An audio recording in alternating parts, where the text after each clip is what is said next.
Господине Тимонije, разговараме кога ситуацијата со пандемијата со COVID-19 во Македонија е навистина загрижувачка со голем број заболени, заразени, полни болници.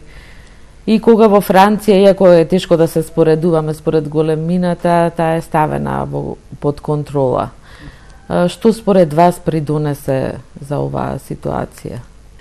Et pour avoir vécu la crise ici, puisque je ne suis pas rentré en France, j'ai été parfois extrêmement touché par la capacité à certains de renoncer à leur vie quotidienne. On sait que la vie de relation en Macédoine du Nord est très forte, ça fait partie du bonheur qui existe ici, c'est les amis, c'est les bars, c'est les restaurants.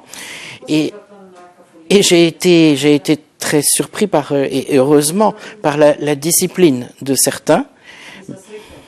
Mais aussi, j'ai été parfois surpris aussi par les failles du système et par le fait aussi qu'on peut avoir le meilleur système de prophylaxie, de défense, mais si les citoyens, les individus sont dans le déni, dans le refus de la maladie, eh bien cela ouvre à la pandémie toutes sortes de fenêtres et les efforts méritoires de certains risquent d'être gâchés. Alors j'espère, alors que nous assistons à un rebond de la maladie, j'espère que les catégories qui étaient moins sensibles à cette protection comprendront que c'est vraiment essentiel pour l'image du pays à l'extérieur, bien sûr, qui ne doit pas être comme on dit, le Wuhan de l'Europe. Donc pour votre image, c'est important, mais aussi pour la réalité. Vous êtes un pays qui est un pays de passage, qui est un pays ouvert sur l'extérieur, et il faut donc que votre responsabilité, la responsabilité de chaque citoyen, s'exerce pour être un mur contre le virus.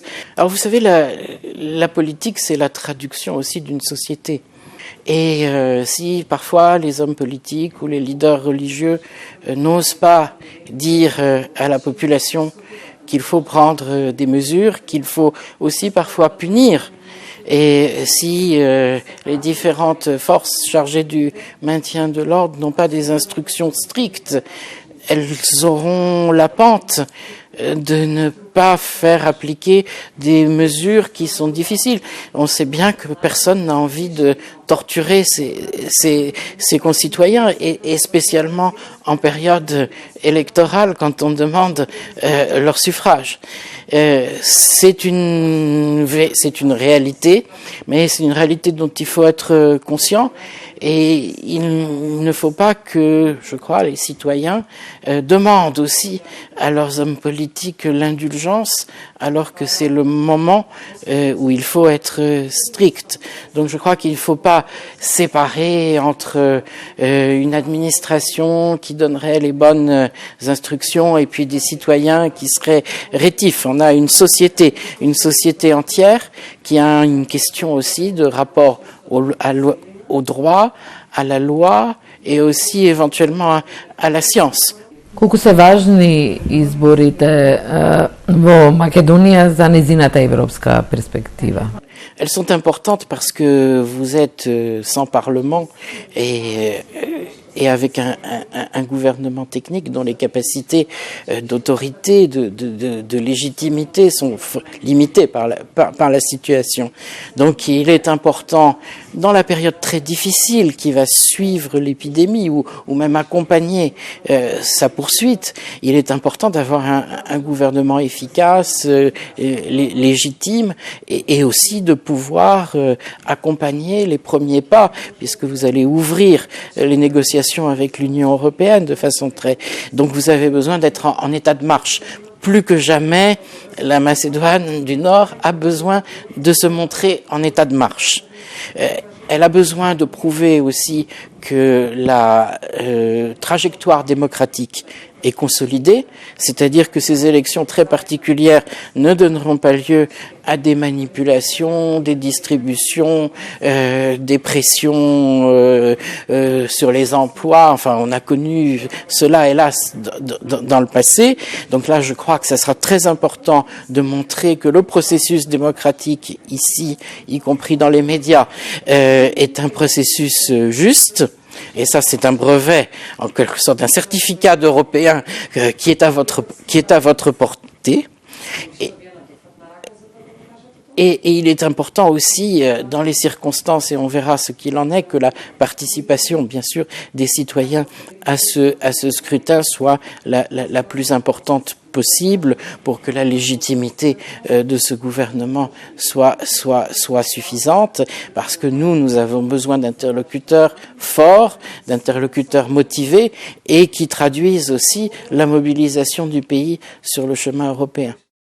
Дали според вас имаме подготвена администрација со оглед на целата ситуација која успешно ќе ги почне и спроведе преговорите, иако целиот овој период имаме многу критики за нејзина партизираност и професионалност?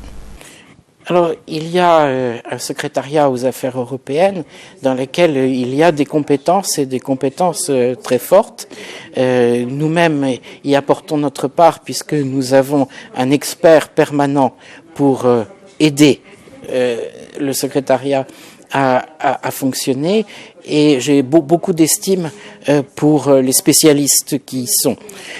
Il faut les remobiliser parce que toutes ces années ont été des années difficiles sur le chemin de l'Union européenne. Il faut remobiliser aussi les autres administrations. J'ai compris que des listes avaient déjà été préparées, et je crois qu'il y a un grand effort à faire aussi de notre part, de la part des Européens, pour compléter quand il le faut le savoir des équipes. Mais ce qui sera très important, je pense, c'est l'impulsion politique. Et c'est en dehors des aspects techniques, c'est l'impulsion qui sera donnée à nouveau aux réformes et dont nous avons le plus grand besoin pour montrer que le pays est réellement engagé sur le chemin européen, que ce n'est pas juste une étiquette, ça y est, maintenant nous sommes qualifiés, mais maintenant il ne s'agit pas de se qualifier, il s'agit de disputer le match. Et pour disputer le match, il faut s'entraîner, il faut aussi avoir un esprit d'équipe, il faut aussi qu'entre les différents partis politiques, justement, ce soit la compétence qui soit respectée quand il s'agit des affaires européenne. Donc c'est aussi un certain changement de mentalité qui serait nécessaire. Et pour ça, je pense qu'il faut une certaine union, une certaine unité, y compris à travers le nouveau Parlement, à travers ses commissions. Ça sera très important aussi d'améliorer encore le fonctionnement du Parlement pour que l'équipe macédoine, et je crois que c'est l'idée, c'est qu'une équipe de Macédoine du Nord puisse se qualifier pleinement pour mener ce qui sera un itinéraire quand même difficile, parce qu'on sait d'où on part,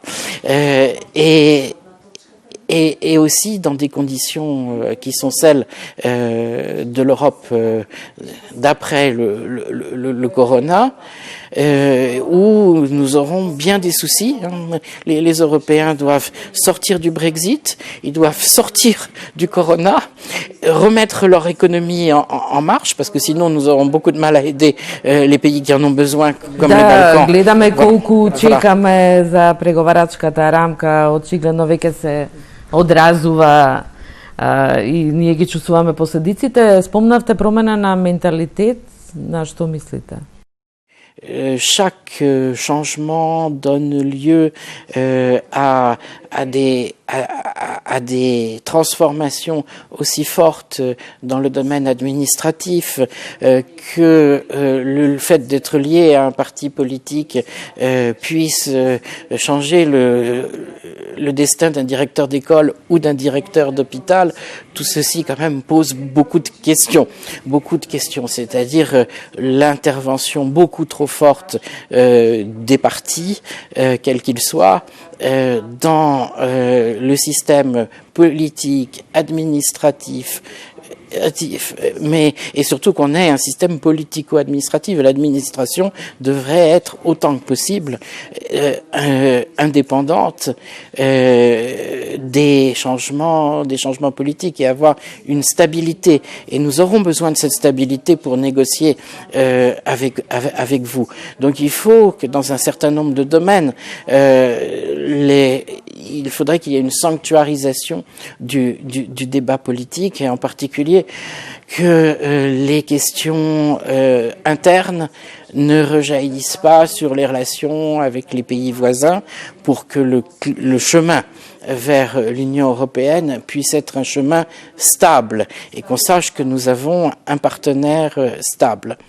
И спомнавте со соседните земји, кога помисливме со новата методологија дека се нема да има веќе непријатни изненадувања и одлагања како што беше она заради барањето на Франција, стигна новите барања од Бугарија. Нели се тие спротивни на владењето на правото, нешто што се бара од Македонија, бидејќи се спротивни на Преспанскиот договор, на договорот за добро соседство? Alors je vous dirais d'abord, la nouvelle méthodologie a permis de sortir de toutes sortes de contradictions et n'a pas retardé le pays. Elle l'a mis sur le bon chemin. Mais le bon chemin, c'est celui des réformes nécessaires pour réussir l'entrée dans l'Union européenne. C'est les réformes qui permettront une justice enfin d'équerre, la lutte contre la corruption. Donc ce socle de l'état de droit pour lequel nous avons insisté, et nous n'étions certainement pas les seuls. Et je pense que ça sera un bon départ pour le pays. Pour ce qui est des pays voisins, je crois qu'il faut essayer d'éviter de dramatiser. Vous avez été soutenu par les pays voisins et par les pays de toute la région pour l'ouverture des négociations. Ça, c'est la réalité. Et après, il y a des questions qui sont des questions historiques, qui sont des questions anciennes, mais il existe les cadres pour les régler. Господине Тимоние, кога очекувате Македонија да ги почне преговорите со Европската Унија, тоа одлагање значи одлагање и на финансиска помош, што беше ведена? Les discussions, bien sûr, pourront commencer de façon le plus utile lorsqu'il y aura la conférence intergouvernementale. C'est elle qui va décider formellement de l'ouverture des négociations, même si leur principe est acquis. On espère que cela pourra avoir lieu avant la fin de l'année. Il est sûr que les calendriers